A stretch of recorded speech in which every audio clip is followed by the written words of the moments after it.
জাতীয় দিবস আলোচনা সভার সম্মানিত সভাপতি, শহীদ কাফেলা বাংলাদেশ ইসলামী ছাত্র শিবিরের সাবেক কেন্দ্রীয় সভাপতি, বাংলাদেশ জামাতে ইসলামের কেন্দ্রীয় নির্বাহী পরিষদের অন্যতম সদস্য, ঢাকা মহানগরী উত্তরের সম্মানিত আমির, আগামী দিনের ঢাকা মহানগরী উত্তরের মেয়র হিসেবে যাকে আমরা স্বপ্ন দেখি, শ্রদ্ধাভাজন জনাব মোহাম্মদ সেলিম উদ্দিন ভাই, অন্যান্য নেতৃবৃন্দ, প্রান্তীয় ভাইরা, মূল আলোচনা আজকের প্রোগ্রামের প্রধান অতিথি এবং সভাপতির কাছ থেকে আমরা শুনব।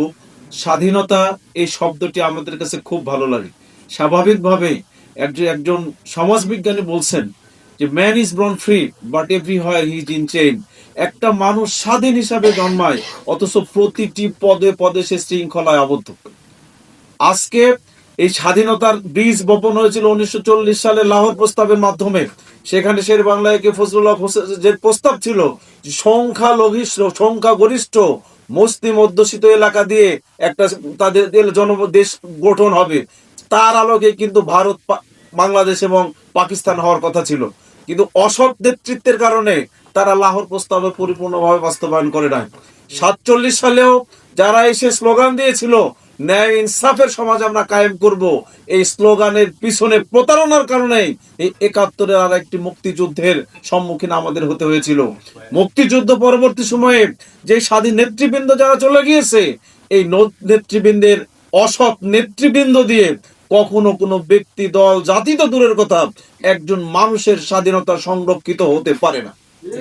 আজকে আমরা যদি নিজেদের পরিবারের দিকে তাকাই, আমাদের সংগঠনের ছোট ছোট ইউনিটগুলোতে তাকাই, আমাদের ব্যবসা প্রতিষ্ঠানের দিকে তাকাই, নির্যাতিত নিষ্পেষিত মানুষগুলো বলে যে ভাই এখানে থাকা যাবে না, কথা বলার স্বাধীনতা নাই। আপনি একটা সফল পরিবার গঠনের জন্য নিজে চিন্তা করি, আপনার স্ত্রীকে কি আপনি প্রকৃত স্বাধীনতা দিয়েছেন? আপনার সন্তানকে কি আপনি কথা বলার স্বাধীনতা দিয়েছেন? তার মানে যারা কথা বলার স্বাধীনতা ও মৌলিক অধিকারের স্বাধীনতা দিতে চায় না, তারা মূলত নিজের আমিত্বকে অন্যের উপরে চাপিয়ে দিতে চায়। সুতরাং আগামী দিনের আমাদের নেতৃবৃন্দর অবস্থা হয়েছে হাতির মতো। হাতির দেখবেন দুটো দাঁত থাকে, একটা দুটো বড় দাঁত, এটা বাইরে দেখা যায়, আর বাকি দাঁতগুলো ভিতরে থাকে, এটা দেখা যায় না। যেটা আর বাইরের দাঁত, এটা দিয়ে সে খায় না, আর ভিতরে যে দাঁত দিয়ে খায়, এটা দিয়ে কিন্তু দেখা যায় না। ঠিক তেমনি ভাবে আমাদের রাজনৈতিক নেতৃবৃন্দ, তারা একদিকে যেমন বলতেছে যে অক্ষরে অক্ষরে জুলাই সনদ বাস্তবায়ন করব, আবার বলতেছে যে গণভোট মানা যাবে না। আমরা মানতে চাই না।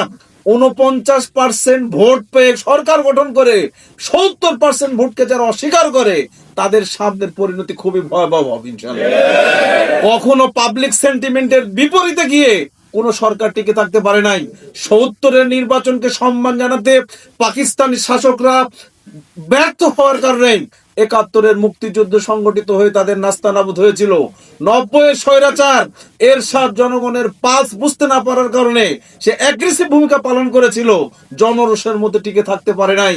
এবং যারা এক সময় বলেছিল যে তত্ত্বাবধায়ক সরকার এটা বোকা আর পাগল ছাড়া, শিশু ছাড়া কেউ মানবে না, অথচ জনরোষের মুখে 15 ফেব্রুয়ারি নির্বাচন দিয়ে নাকে খত দিয়ে তত্ত্বাবধায়ক সরকার পুনঃপ্রতিষ্ঠিত করতে বাধ্য হয়েছিল। ঠিক তেমনি ভাবে হাসিনা সরকারের যেভাবে পতন হয়েছে, আমরা আবারও বলতে চাই যে 36শে জুলাইয়ের যেভাবে গণরোষে কেউ টিকে থাকতে পারে নাই, ঠিক তেমনি ভাবে 12 ফেব্রুয়ারির গণভোটের নির্বাচনের 70% সেন্টিমেন্টের বিরুদ্ধে যে শক্তি দাঁড়াক না কেন, ইতিহাসের আস্থা করে তারা নিক্ষিপ্ত হবে ইনশাআল্লাহ। সুতরাং আসুন আগামী দিনের সেই ইতিহাস তৈরির একজন সৈনিক হিসাবে এখন থেকে আমরা প্রস্তুতি নেই। কোনো অন্যায়, অবিচার, জুলুমের কাছে আমরা মাথা নত করব না। আমরা নিজেরা সংগঠিত হব, জনগণকে সংগঠিত করব, ইস্পাত কঠিন সেটা প্রাচীরের মতো আমাদের জনশক্তিকে আমরা তৈরি করব, এই আশাবাদ ব্যক্ত করে আমার কথা শেষ করছি। সম্মানিত ভাই